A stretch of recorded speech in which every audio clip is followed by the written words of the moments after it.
बिस्मिल्लाहिर्रहमानिर्रहीम। सब तारीफ़ां उस सोने रब रहमान दियां जिहदे कब्ज़ा कुदरत दे विच कुल जहान दी जान है ते जिहदे हुक्म बगैर एक पत्ता भी नहीं हिल सकता। सजनों, अज दा ये व्लॉग जिहड़ा जिवें कि तुहानूं पता है कि मैंबर सूबाई असैंबली मोहतरमा नौशीन इफ्तिखार साहबा ने जिहड़ा असैंबली फोरम के उत्ते ये अपने के जज्बाती बयान दे विच पंजाबी जबान नूं फैल्थ डिपू फैल्थ सिटी किया वा, गंदगी और गलाजत का शहर। तो और ये नाल उन्होंने कहा कि एक कि मौला का खड़ाक जिहड़ा करन वास्ते जगह नहीं हैगी, शूटिंग वास्ते जगह नहीं हैगी, जिथे इहदा पंजाब असैंबली का एक डेकोरम हुंदा असैंबली का, जिथे बजट बनाए जाते हैं, बजट पेश किए जाते हैं। तो दूसरा पंजाबी जबान दे नूं जिस तरह उन्होंने घटिया जबान के तौर पर, लेकिन ये उन्होंने जरूर कहा कि असीं भी बोलते हैं, लेकिन जो उन्होंने लफज बोलिया ये फैल्थ सिटी इनू जानी कहा गया कि फैल्थ सिटी नहीं है, गलीज शहर। तो इत्थे आके असीं इहदी गल करांगे अज सारे। इस तो पहले भी मैं कई दोस्तों के तासरात व्लॉग सुन चुके हैं जिन्हों ने बड़े दुखी दिल के नाल इजहार किया पंजाबी जबान के नाल सांझ विचार मुहब्बत का। पहली गल तो यह कि पंजाबी जबान साढ़े पीरां फकीरां सूफियां औलियावां की जबान है, जिन्होंने पंजाबी जबान नूं अपने हथीं गुड़ती दिती। बाबा फरीद गंज शक्कर पंजाबी जबान के पहले मोढ़ी शायर ने, जिन्हां दे हथ और जिन्हां दे तबलीग दे नाल लखां लोग दायरा इस्लाम च दाखिल होए। इस तरह साढ़े बाकी दे जिन्ने भी सूफी शायर ने, उन्होंने अपने अपने रंग दे विच अल्लाह सोने की वहदानियत दे रंग बखेरे ते अल्लाह की तरफ लोगों को प्रेरिया। तो ये जिहड़ी पंजाबी जबान आ, ये पीरां फकीरां औलियावां की जबान है। और सब तो पहली गल ये आ कि जदों असीं जिस खिते दे नाल साडा ताल्लुक आ, इत्थे जदों बंदा पैदा हुंदा तो दुनिया ते आउण लग्या सब तो पहली जिहड़ी आवाज़ उहदे कन्नां च पैंदी वो पंजाबी च हुंदी है। पंजाबी जबान क्योंकि जिस वेले पैदा हुंदा धरती ते दुनिया ते आ जांदा तो उहदे कन्नां च पहली आवाज़ जिस वेले नौ मलूद बच्चा हुंदा यही हुंदा कि भैणा काका होया या काकी हुई। बहुत घट किते उर्दू का कोई होएगा, अदरवाइज तो सारे पंजाबी दे असी इस धरती दे इसे वसेब इसे कल्चर दे जां पाला। बल्कि मोहतरमा नौशीन इफ्तिखार भी इसे पहले बोल उहदे कन्नां च पंजाबी दे यकीनन पाए होणगे। और उसने असी देखो साडे जिहड़े साडे आगू ने वो पंजाबी के हकूक वास्ते जंग लड़ रहे हैं, पंजाबी के हकों वास्ते अगे निकले हुए हैं। जनाब मुदस्सिर इकबाल भट्ट साहब, जनाब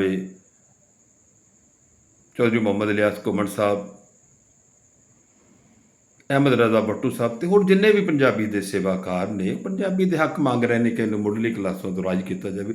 तुसीं राज तो की करवाउणा, तुसीं ते पंजाबी नूं वैसे ही इस तरह एक ऐसा खिताब दिता, ऐसा इस तरह इनू मौला का खड़ाक, यानी ये मौला के खड़ाक वाली जबान आ, ये जी तुसीं फिल्मी शूटिंग वाली जबान आ जिन्होंने तुसीं बड़ा कहता। शोहरत तो तुहाडी हो गई आ, चलो किसी तरह भी हुई आ, लेकिन तुसीं देखो तो सही तुसीं कह की रहे हो। जो लफज बोलते हो पहले देखो तुसीं कह रहे हो।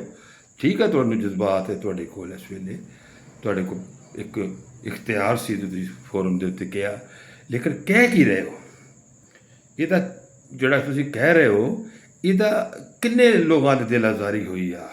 और सब तो बढ़ के तुहाडी अपनी माँ बोली, तुहाडी माँ की जुबान, तुहाडे वालिद की जुबान, जिन्हें कि मुदस्सिर इकबाल भट्ट साहब अपने व्लॉग च कह रहे सन, इन्होंने वालिद ने हमेशा पंजाबी जुबान दे विच गल कीती ते पंजाबी जुबान के हक वास्ते गल कीती है उन्होंने। तो इस तरह मुदस्सिर इकबाल भट्ट साहब कह रहे सन कि मेरा दिल पसीज गया जो मैं इन्होंने को गल सुनी कि ये फैल्थ डिपो नहीं, ये फैल्थ सिटी नहीं हैगा ਕਿ ਜਿੱਥੇ ਤੁਸੀਂ ਇਹਨਾਂ ਦੀ ਮੌਲਾ ਦਾ ਖੜਾਕ, ਮੌਲਾ ਦਾਦ ਦਾ ਖੜਾਕ, ਈਵਾਨ ਜਿਹੜਾ ਹੁੰਦਾ ਹੈ ਇਹ ਬਜਟ ਵਾਸਤੇ ਹੁੰਦਾ। ਅਤੇ ਤੁਸੀਂ ਅੱਜ ਤੱਕ ਕਿੰਨੇ ਕੁ ਆ ਕੇ ਤਕਰੀਰਾਂ ਫੋਰਮ 'ਤੇ ਕੀਤੀਆਂ? ਅਗਰ ਆ ਕੇ ਕੋਈ ਗੱਲ ਕੀਤੀ ਤਾਂ ਉਹ ਵੀ ਆਪਣੀ ਪੰਜਾਬੀ ਜ਼ੁਬਾਨ ਦੀ ਨਿੰਦਿਆ ਕਰ ਛੱਡੀ। ਸਾਡੇ ਜਿਹੜੇ ਇਸ ਵੇਲੇ ਰਹਿਨੁਮਾ ਨੇ ਪੰਜਾਬੀ ਜ਼ੁਬਾਨ ਵਾਸਤੇ ਮੁਲਕ ਵੀ ਦੇਸ਼ ਵਿਦੇਸ਼ ਜਾ ਕੇ ਕਾਨਫਰੰਸਾਂ ਕਰ ਰਹੇ ਨੇ, ਪੰਜਾਬੀ ਦੇ ਵਧਾਰੇ ਵਾਸਤੇ, ਪੰਜਾਬੀ ਦੇ ਫਰੋਗ ਵਾਸਤੇ ਜਗ੍ਹਾ ਜਗ੍ਹਾ ਸ਼ਹਿਰ ਸ਼ਹਿਰ ਜਾ ਕੇ ਉਹ ਇਹਦਾ ਪਰਚਮ ਉਚੇਰਾ ਕਰ ਰਹੇ ਨੇ ਤਾਂ ਕਿ ਪੰਜਾਬੀ ਨੂੰ ਇਹਦਾ ਹੱਕ ਮਿਲੇ ਮੁੱਢਲੀਆਂ ਕਲਾਸਾਂ ਤੋਂ। ਤੁਸੀਂ CM ਸਾਹਿਬਾ ਵੀ ਕਹਿ ਰਹੇ ਨੇ ਕਿ ਪੰਜਾਬੀ ਜ਼ੁਬਾਨ ਨੂੰ ਇਹਦਾ ਮੁੱਢਲੀ ਕਲਾਸਾਂ ਤੋਂ ਹੱਕ ਦਿੱਤਾ ਜਾਵੇਗਾ। ਉਹਨਾਂ ਨੇ ਇਹ ਪ੍ਰੋਮਿਸ ਵੀ ਕੀਤਾ ਅਤੇ ਤੁਸੀਂ ਆਉਂਦੇ ਜਨਾਬ ਵਾਲੀ ਆਪਣਾ ਹੋਰ ਹੀ ਗੱਲ ਛੱਡੀ ਹੈ, ਕੋਈ ਗੱਲ ਨਾ ਬਾਤ।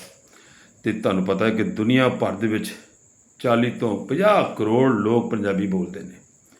ਕੋਈ ਐਸਾ ਖਿੱਤਾ ਨਹੀਂ ਜਿੱਥੇ ਪੰਜਾਬੀ ਨੂੰ ਲੋਕ ਨਹੀਂ ਬੋਲਦੇ ਔਰ ਪੰਜਾਬੀ ਜ਼ੁਬਾਨ ਨੂੰ ਇਸ਼ਕ ਕਰਦੇ ਨੇ ਔਰ ਪੰਜਾਬੀ ਬੋਲਦੇ ਨਹੀਂ, ਪੰਜਾਬੀ ਨਾਲ ਇਸ਼ਕ ਕਰਦੇ ਨੇ। ਤੁਸੀਂ ਕੈਨੇਡਾ ਚਲੇ ਜਾਓ, ਤੁਸੀਂ ਹਿੰਦੁਸਤਾਨ ਚਲੇ ਜਾਓ, ਤੁਸੀਂ UK ਚਲੇ ਜਾਓ, ਤੁਸੀਂ ਅਮਰੀਕਾ ਚਲੇ ਜਾਓ, ਈਵਨ ਕਿ ਦੁਨੀਆ ਦੇ ਕਿਸੇ ਵੀ ਖਿੱਤੇ 'ਤੇ ਤੁਸੀਂ ਚਲੇ ਜਾਓ, ਤੁਹਾਨੂੰ ਪੰਜਾਬੀ ਬੋਲਣ ਵਾਲੇ ਹਰ ਥਾਂ 'ਤੇ ਹੱਸਦੇ ਮੱਥੇ ਦੇ ਨਾਲ ਤੁਹਾਡਾ ਸਵਾਗਤ ਕਰਦੇ ਹੋ। ਜਦੋਂ ਉਹਨਾਂ ਨੂੰ ਪਤਾ ਲੱਗਾ ਕਿ ਤੁਸੀਂ ਪੰਜਾਬੀ 'ਚ ਗੱਲ ਕਰ ਰਹੇ ਹੋ ਤਾਂ ਹੋਰ ਖੁਸ਼ ਹੋਣਗੇ।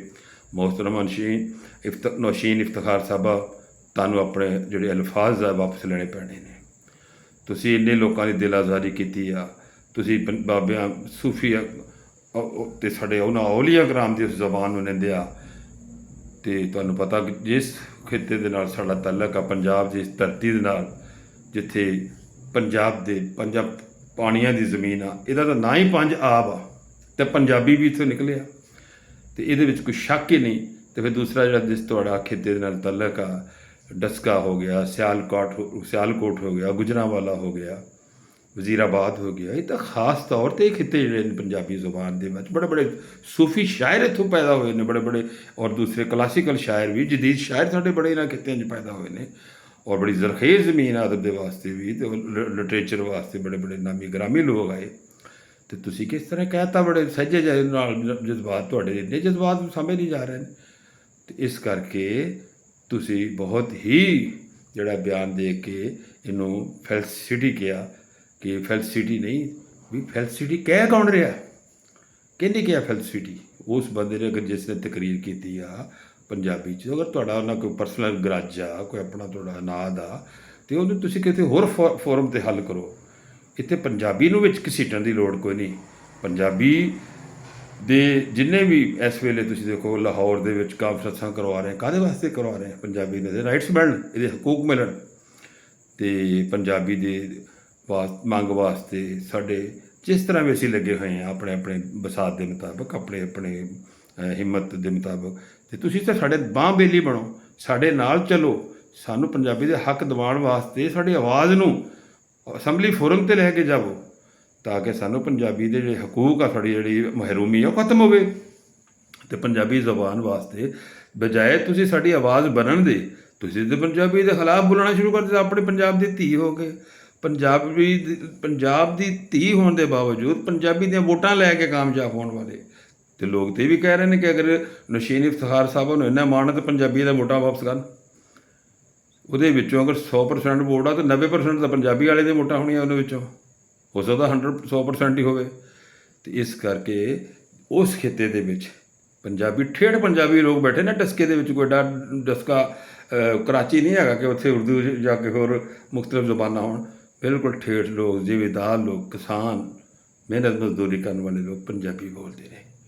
ਅਤੇ ਤੁਸੀਂ ਬਹੁਤ ਹੀ ਇਹ ਜਿਹੜੇ ਲਫ਼ਜ਼ ਬੋਲ ਦਿੱਤੇ ਨੇ, ਸਾਡੀ ਦਿਲ ਆਜ਼ਾਰੀ ਹੋਈ ਆ। ਅਤੇ ਇਸ ਕਰਕੇ ਆਪਣੇ ਲਫ਼ਜ਼ਾਂ 'ਤੇ ਗੌਰ ਕਰੋ ਅਤੇ ਆਪਣੇ ਲਫ਼ਜ਼ ਵਾਪਸ ਲਵੋ। ਇਸ ਚੀਜ਼ ਦੀ ਪੂਰੇ ਪੰਜਾਬੀ ਪਿਆਰਿਆਂ ਤੋਂ, ਪੰਜਾਬੀ ਅਤੇ ਪੰਜਾਬ ਕੋਲੋਂ ਆਪਣੇ ਅਲਫਾਜ਼ ਵਾਪਸ ਲਵੋ ਅਤੇ ਇਹਦੀ ਮਾਜ਼ਰਤ ਕਰੋ।